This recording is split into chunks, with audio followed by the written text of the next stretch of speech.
Hello दोस्तों, तो कैसे हैं आप? आपका मेरे यूट्यूब चैनल पर स्वागत है।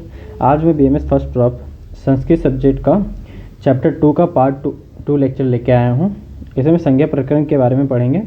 संज्ञा प्रकरण का पार्ट 1 में मैंने आपको काफ़ी कुछ बता दिया था। तो चलिए पार्ट 1 का हम रिविज़न कर लेते हैं। पार्ट 1 में सबसे पहले हम लोग पढ़े थे संज्ञा क्या होता है। सही अर्थ का ज्ञान कराने वाला को ही संज्ञा कहते हैं। इसके उदाहरण पढ़े थे। फिर हम लोग पद पढ़े थे। इसका सूत्र था सुप्ति अंत पदम, ठीक है। फिर इसके उदाहरण पढ़े थे। फिर इसके बाद एक विशेष लाइन था कि संस्कृत भाषा में जिस पद का संज्ञा नहीं होता उसका वाक्य में प्रयोग नहीं किया जाता, ठीक है। उसके बाद हम लोग संयोग संज्ञा पढ़े थे। इसका सूत्र था हलो अनंतरा संयोग। इसमें एक एग्जाम्पल पढ़े थे। फिर पढ़े थे समिता प्राशनिकर्षा सहितम करके, ये इसका सूत्र था। उसके बाद हम लोग लोप पढ़े थे अदर्शम लोपा। उसके बाद हम लोग पढ़े थे इत संज्ञा तस्य लोपः। इसमें महेश्वर सूत्र के अंत में जो व्यंजन है उनका नाम ही इत संज्ञा है, ठीक है। फिर इसके बाद हम लोग वृद्धि संज्ञा पढ़े थे। वृद्धि संज्ञा वृद्धि आदेश सूत्र है इसका उदाहरण पढ़े थे 1 + 1 1 1, ठीक है। फिर उसके बाद गुण संज्ञा पढ़े थे आदेन गुना। इसका भी एक एग्जाम्पल देखे थे रमा + ईशा रमेश, ठीक है। उसके बाद हम लोग चलिए पार्ट 2 स्टार्ट करते हैं। पार्ट 2 में सबसे पहले हम लोग प्रत्याहार पढ़ेंगे।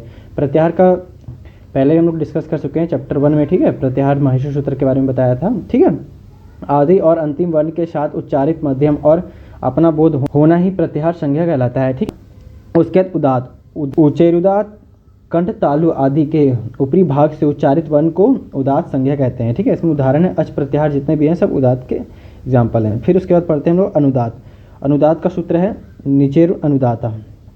कंठ तालु आदि के निम्न भाग से उच्चारित वर्ण ही अनुदात्त संज्ञा कहलाता है। इसका एग्जाम्पल भी अच प्रत्याहारी है, ठीक है। स्वारित समाहारा स्वारिता। स्वर की स्वारित संज्ञा वहाँ होती है जहाँ पर उदात्त अनुदात्त दोनों बराबर की स्थिति में होता है, ठीक है। ये इसका मतलब है। इसका मतलब सिंपल सा है ना कि देखिए उदात्त अनुदात्त का जो स्थान है उस दोनों के समान स्थान का ही स्वारित होता है, ठीक है। जो उन दोनों के समान स्थान से जो वर्णों का हम लोग उच्चारण करते हैं वह स्वरित कहलाता है। जैसे अच प्रत्याहार के कुछ है, मैं इस पर एक शॉर्ट सा वीडियो अपलोड कर दूंगा जिसमें उदात्त अनुदात्त स्वरित अनुनासिक ये सब के बारे में डिस्कस करूंगा, ठीक है। चलिए हम अब पढ़ते हैं अनुनासिक। अनुनासिक इसका सूत्र है मुख नासिका वचनो अनुनासिका। इसका मतलब है मुख और नासिका से एक साथ उच्चारित होने वाले वर्ण की अनुनासिका संज्ञा होती है, ठीक है। जैसे यम गणना नाम है ना, ये जो वर्ण है इनका उच्चारण करते समय हम पाते हैं कि इनका जो उच्चारण स्थान है मुख और नासिका है, ठीक है। इनका एक साथ ही इनका उच्चारण किया जाता है। अब हम लोग पढ़ेंगे शावर्ण। शावर्ण का जो सूत्र है तुल्यस्य प्रयत्नम सवर्णे, ठीक है। तुल्यस्य प्रयत्नम सवर्णे इसका सूत्र है। इसका अर्थात जहाँ पर दो वर्ण समान उच्चारण स्थान और समान अभ्यंतर या प्रयत्न आदि वाले हो वहाँ पर सवर्ण संज्ञा होता है। इसका सिंपल सा मतलब है ऐसे वर्ण को लेना है जिनका उच्चारण स्थान और प्रयत्न सामान्य रहे, ठीक है। उसे ही सावर्ण कहते हैं। इसमें तुल्य से प्रयत्नम सवर्ण इसका सूत्र है। देखिए इसका उदाहरण पे जैसे का खा दोनों वर्ण का उच्चारण समान स्थान है, ठीक है। इसका जो उच्चारण स्थान है वो कंठ है और इनका जो प्रयत्न भी सामान्य है, ठीक है।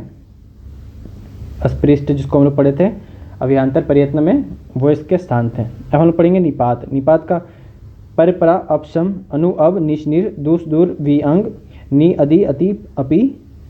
उसके बाद फिर शु उत अभिप्रति अपारी उप, ये जो है 22 परादी इन्हें निपात कहते हैं। और ये जब क्रिया के साथ लग जाता है तब इन्हें उपसर्ग कहते हैं, ठीक है। इसको मैं याद करने का तरीका आपको उपसर्ग में बता दूंगा कैसे इसको याद करना है। चलिए हम आगे देखते हैं। प्रगृही संज्ञा, ठीक है। प्रगृही संज्ञा में इत उत एत अर्थात इकारांत उकारांत और एकारांत द्विवचन की प्रगृही संज्ञा होती है। जहाँ पे आप एकारांत उकारांत और उकारांत देखेंगे उसे ही प्रगृही संज्ञा कहते हैं। जैसे कि उदाहरण में पचेत इति, देखिए यहाँ पे इति आया, हम लोग उकारांत पढ़े थे और इकारांत पढ़े थे। देखिए इकारांत पढ़े थे ना, तो ये प्रगृही संज्ञा हो गई, ठीक है। इस तरह से इसको देखना है। अब पढ़ेंगे लोग धातु। क्रिया का बोध कराने वाला भू आदि की धातु संज्ञा होती है, ठीक है।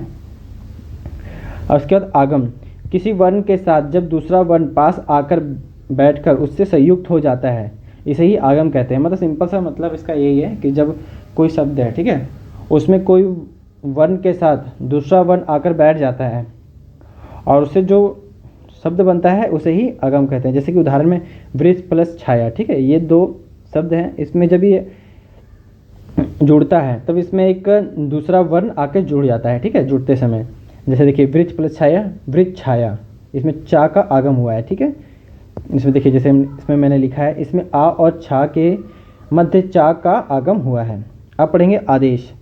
किसी वर्ण को हटाकर जब दूसरा वर्ण उसके स्थान पर शत्रु की भांति आकर बैठ जाता है उसे ही आदेश संज्ञा कहते हैं। सिंपल सा मतलब है, जैसे कोई शब्द है, ठीक है, दो शब्द का मेल को संज्ञा कहते हैं, ये तो आपको पता ही है।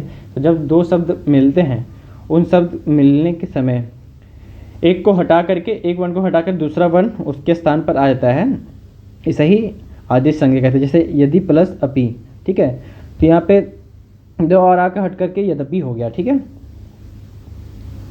इस तरह ये लेक्चर कंप्लीट होता है। अगर आपको मेरा लेक्चर पसंद आया हो तो मेरे चैनल को सब्सक्राइब, मेरे वीडियो को लाइक, कमेंट और शेयर करना ना भूलें। Thank you.